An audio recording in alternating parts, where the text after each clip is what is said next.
Hello everyone, welcome to the next episode of SpongeBob Now. Today, I will be talking about Spongicus and Suction Cup Symphony. First, I'm going to talk about Spongicus. Enjoy! In the beginning of the episode, Plankton decides to destroy the chum bucket and turns it into a coliseum, announcing to Bikini Bottom on a jumbotron that there will be free entertainment, promising guts, and glory available to everyone in now what is called the Chum Coliseum. The Coliseum is a spoof of the Roman arena with its battles and gladiatorial games, complete with Plankton in the Emperor's chair and a toga. Soon, the Krusty Krab is devoid of its loyal customers, and Mr. Krabs and the crew go to the Coliseum to find out what Plankton is up to. When they sit down, a giant lionfish is released and SpongeBob is excited about who will get mauled until he realizes the prisoner that will be going up against the lionfish is Patrick. To entice the lionfish into chasing Patrick, Plankton orders blood sausages to be placed around Patrick's throat. SpongeBob decides to help Patrick and turns into a gladiator, complete with armor and a chariot pulled by seahorses. He soon catches up with Patrick and rescues him, but now the entertainment has turned into a chase scene that does not contain the blood and guts Plankton promises, even when Betsy Krabs wants to see body parts. Meanwhile, Plankton is trying to sell chum to the crowd who are getting hungry waiting for the guts and glory. One of the spectators agrees to buy a chum stick, but is angered when Plankton tells her it will be $10. She angrily asks why she should pay $10 when Krabby Patties are only a single buck, which the overhearing Mr. Krabs agrees to. Plankton angrily tells her, "You can't get entertainment like this at the Krusty Krab," and states that the fight will be off unless she pays $10. She agrees and immediately gets sick from eating the chum stick, while the rest of the crowd, having had enough, get up to go. Plankton traps all of the customers by blocking off all the exits when they try to leave.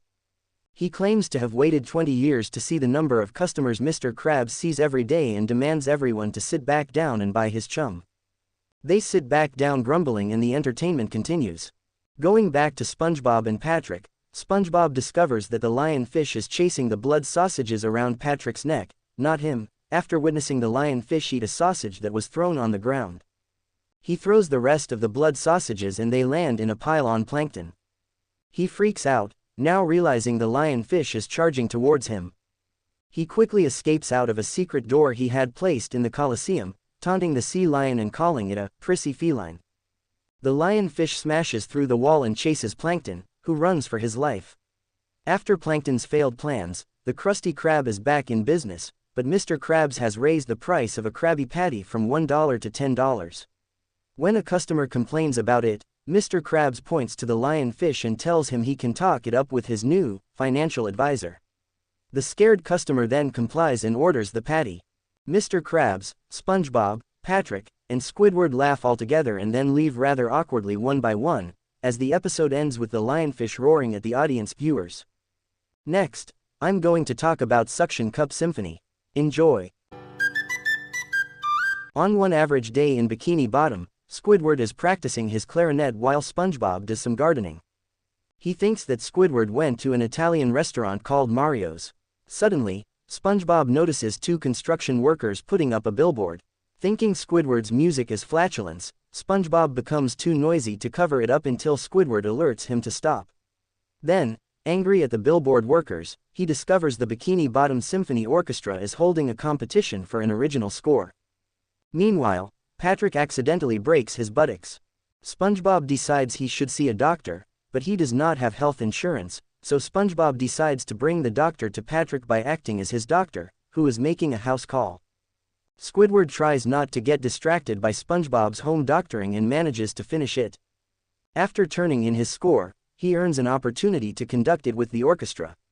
But as the performance begins, he realizes that he wrote down all of the sounds of SpongeBob's doctoring to complete the symphony. In the middle of the performance, he finds SpongeBob squeezing a rubber duck with Patrick saying, "Woo," while he is sitting, bashing his brain, causing a flatulence noise and making his eyes pop out, all while Squidward is conducting and barely paying attention to his conducting. The audience gives a round of applause to Squidward, who is delighted. SpongeBob says to Squidward does not try to get a swelled head. The camera then cuts to Squidward, whose head starts to inflate due to Patrick squeezing the pump as the screen cuts to black, ending the episode with the sound of an explosion, meaning Squidward's head blew up. Thanks for watching. Subscribe for more videos. Goodbye everyone.